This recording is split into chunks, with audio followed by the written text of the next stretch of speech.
That's a good one for these waters, isn't it, Tofield? It's about a 30. Now that is a nice Pickwick smallmouth. But that's dinner.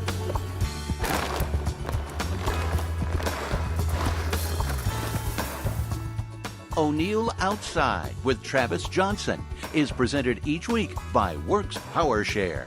Share batteries, save money. Hello again, everyone. I'm O'Neill Williams, and welcome to our program. Today's show is upcoming season, everything that you can see if you stick with us every week. The first program is a visit with Mac Farr in Carabel, Florida. Now, this is prior to Hurricane Michael, but be reminded, from Carabel all the way to Pensacola, that's a big area. The place that was wiped out is kind of tiny, really. I know it's, if you were there, it's not tiny.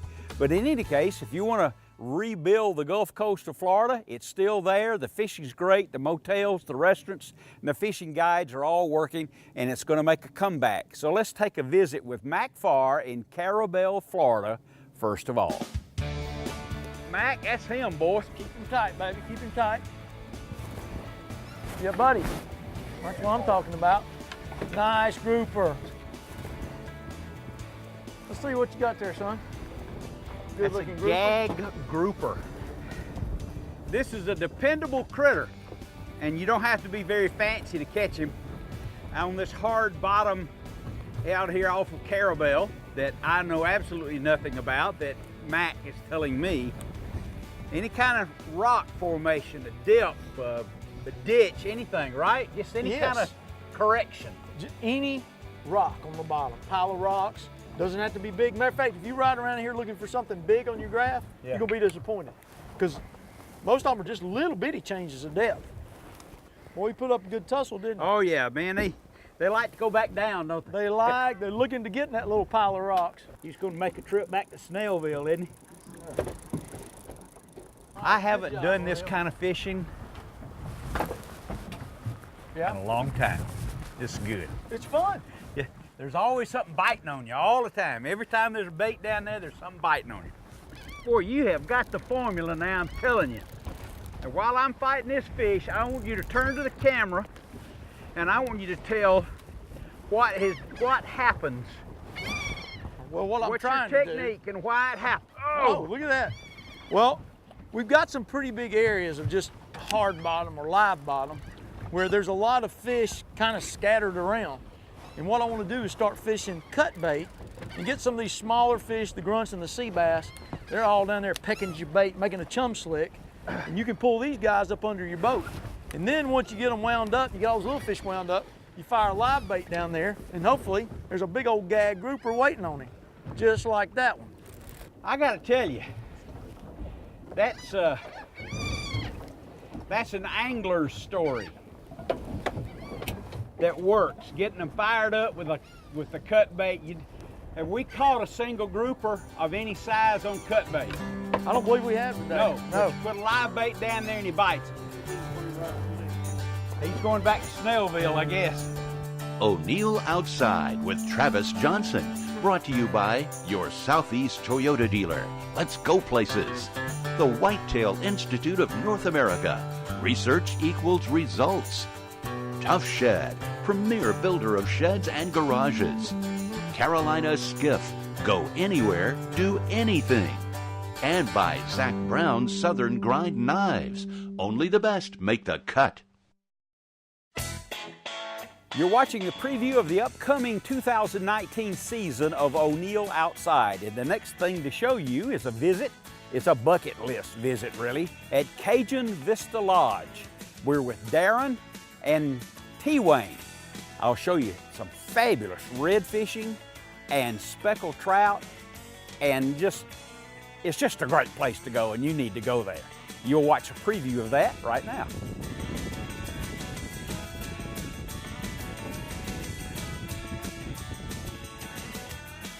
I like trout because they're so aggressive. Yeah. Darren, it took a long time to catch the first fish. What, 5 minutes, 4 minutes? 3-4 minutes. And is that a keeper? Yeah, that's a good trout. Would you call that a sea trout or a spotted tree trout? Speckled trout, we call them. Speckled trout. Good eating critter, very, very aggressive. No? Yep, speckled Yep. trout. Little trout. Keeper trout, huh? Yep, he's a keeper.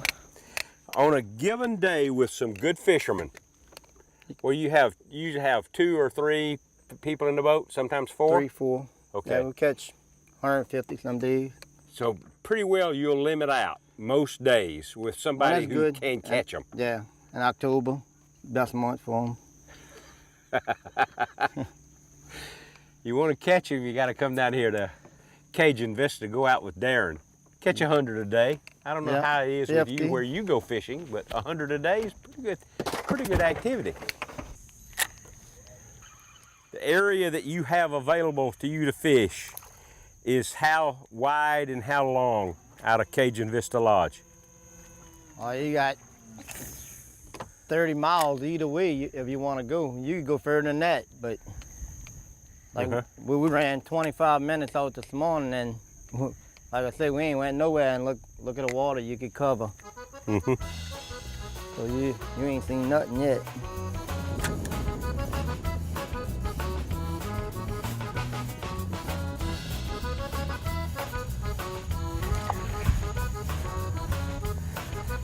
Redfish.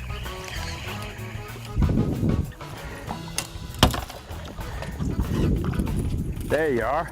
Now you're some quality red, huh? Oh, look at that gold color on this thing. Of all the areas that I've ever gone to and caught reds, Florida, all around, even Texas, I've never seen them this pretty. Gold, gold. Man, they get so beautiful. Sometimes you get them on there. You see this color here? The whole bottom, the whole fish is there. All you get is a little white right here. I mean, see this one's kind of got it, but some of them, man, is so rich and gold looking. Unbelievable, man. Let's check his spots out now. Let's make sure. There he is. I caught one a few years ago, a big red. It was down here, and the spot was an O. Yep. Oh. You mounted it? Yeah. He had a 0 for Yeah. O. It was a black O on his tail. I'll be darned. So now you know what you need to do today, right? I got to get one with a W on it. There he is. Woo, that's a good one. Meep. Oh, run him. He followed it out. I could feel him. He followed it out. Yeah. It looked like I seen you go to set it and then he let it go and come back and hit it. Huh? He did. He bit it twice. It's pretty good fish right here, I think. I think that's the best one of the day so far. We'll find out. I'll try to make them last as long as I can. Oh, man.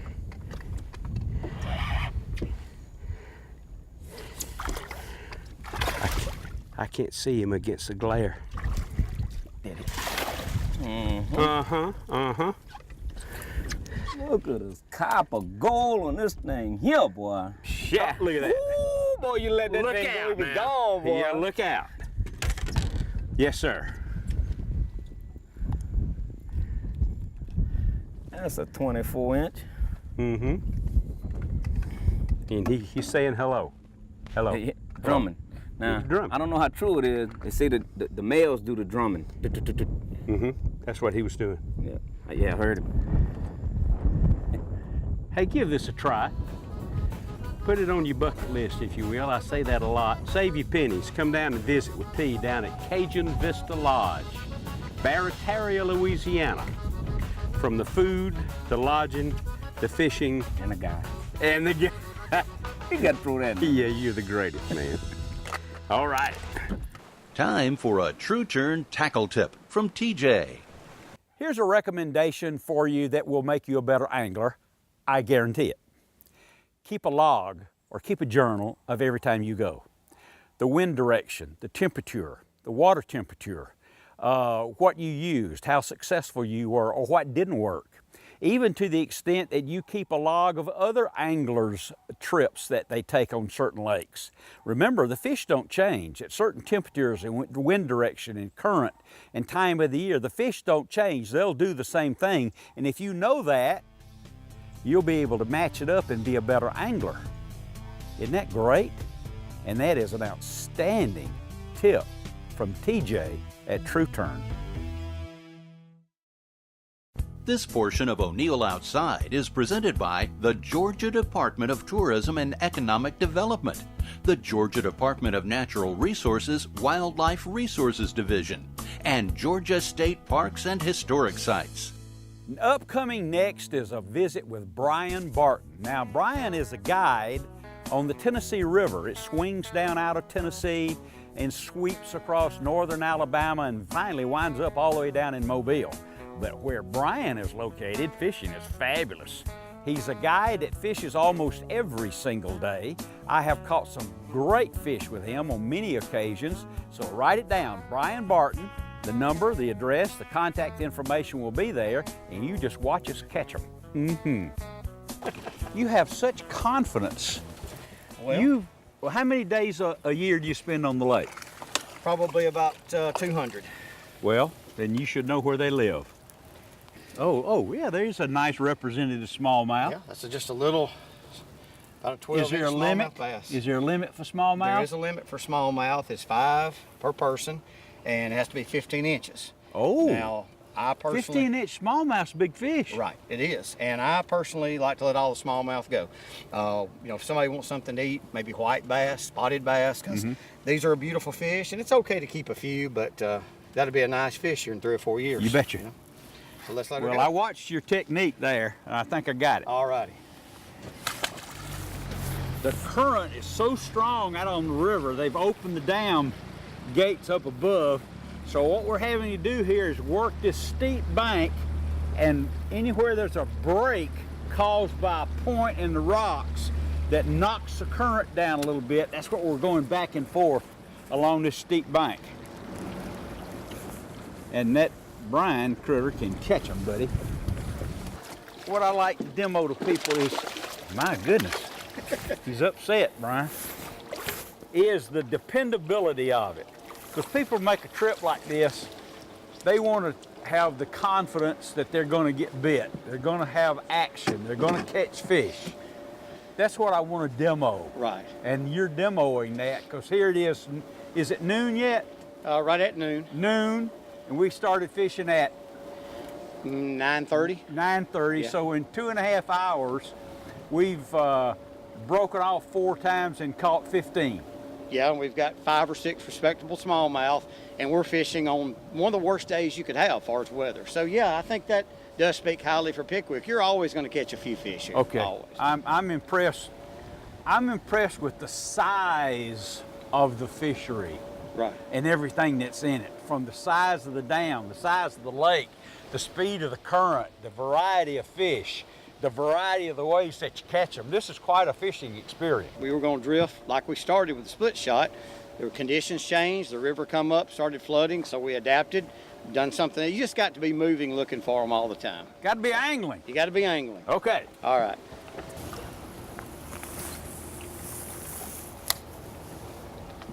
I can get him. You got him already? I already got him in here for you. You got great technique. I swear.